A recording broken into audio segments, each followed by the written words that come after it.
The Wild West, often romanticized as a lawless frontier of daring gunslingers, high noon duels, and endless shootouts, has been indelibly shaped by Hollywood's portrayal.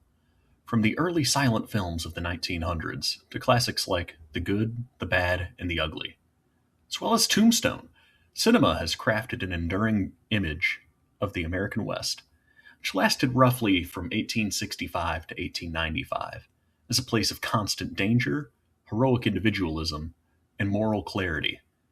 Yet historical evidence reveals a far more nuanced, often mundane, and surprisingly orderly reality. The myths born from dime novels and amplified by movies serve to entertain and mythologize American expansion, but they obscure the grit, diversity, and relative peace of the frontier life. One of the most persistent Hollywood tropes is the frequent dramatic gunfight. Two men facing off in a dusty street, hands hovering over holsters, culminating in a quick draw victory for the hero. In reality, such formalized duels were extraordinarily rare. Historians note that the classic quick draw showdown almost never occurred. The famous 1865 shootout between Wild Bill Hitchcock and Davis Tutt in Springfield, Missouri, often cited as the first of its kind, was an outlier at about 75 yards, not a street duel.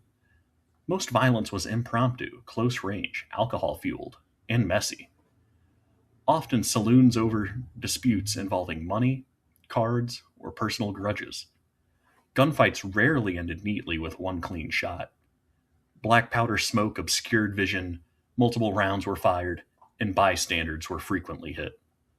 Overall, gun violence in Western towns was lower than in contemporary Eastern cities like New York or Boston. Scholars describe the frontier as far more civilized, more peaceful, and safer than modern perception suggests, with many settlements enforcing strict gun control laws, such as requiring visitors to check in firearms upon entering town. The iconic cowboy provides another stark contrast between myth and reality. Hollywood typically depicts cowboys as white, rugged loners, always armed, wearing wide brimmed Stetson hats, and living a life of adventure on the open range. In truth, the cowboy era was brief, peaking in the 1870s, 1880s, during major cattle drives, and the work was grueling rather than glamorous. Herding cattle for long hours in harsh weather, branding, mending fences, and enduring dust, disease, as well as low pay. Diversity was a hallmark ignored in early films. About 25% of cowboys were black. Many were former enslaved people seeking opportunity for work after the Civil War. A significant portion were Mexican vaqueros, the original source of many ranching techniques, and others were Native American or of mixed heritage. The classic cowboy hat, as we know it today, wasn't widespread until later. Many wore practical bowler or derby hats that stayed on during rides.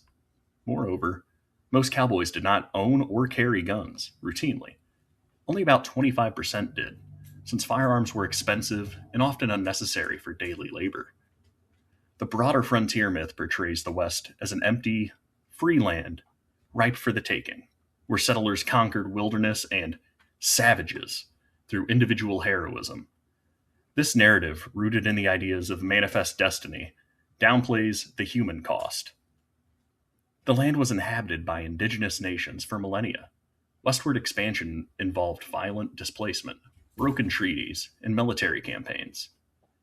Settlers faced not just Indians on the warpath, a stereotype that exaggerated attacks while ignoring native defensive responses, but also environmental hardships, economic uncertainty, and the rapid imposition of order.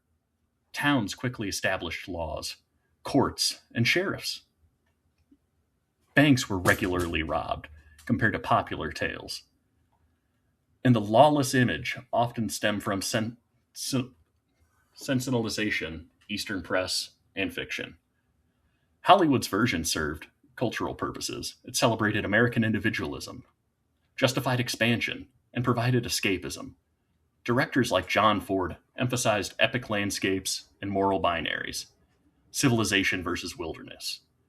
while later films added psychological depth. Yet this glossed over complexities such as the role of government policies in fueling violence, or the mundane realities of frontier economics driven by railroads, mining booms, and cattle barons. In the end, the real Wild West was less about perpetual chaos and much more about rapid change, cultural mixing, hard labor, and the establishment of communities amid adversity. Hollywood didn't just entertain it, it created a powerful national myth that still influences how we view the American identity. Understanding the gap between reality and how real helps both true historical struggles and the enduring appeal of the Western genre as storytelling rather than documentary. The frontier wasn't as wild as the movies made it seem. It was, in many ways, much more ordinary and more remarkable for it. Thank you very much for watching.